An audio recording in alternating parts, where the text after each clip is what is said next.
এয়া আপোনালোকে দেখিছে জলেশ্বৰ উৰুষ।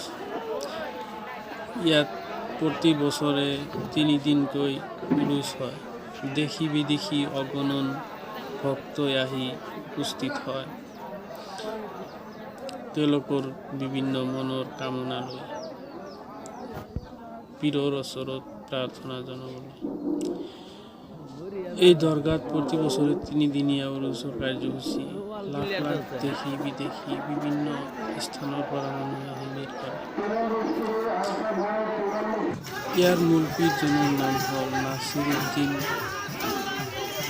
বাগদাদী চাহেব। হুজুৰ বাগদাদৰ পৰা আহি ইছলাম ধৰ্ম প্ৰচাৰ কৰিছিল এই স্থানত, আৰু ইয়াতে তেখেতৰ ইন্তেকাল হয়। তেখেতৰ পিছত তেখেতৰ বংশানুক্ৰমে এই পীৰ হৈ আছে। আৰু ইয়াত দেখিছে বিভিন্ন দৃশ্য, জিকিৰ কৰা দৃশ্য দিছে, বিশেষকৈ মহিলা আৰু পুৰুষ একেলগে জিকিৰ কৰা হয়। অসমৰ ভিতৰতে বীৰভূম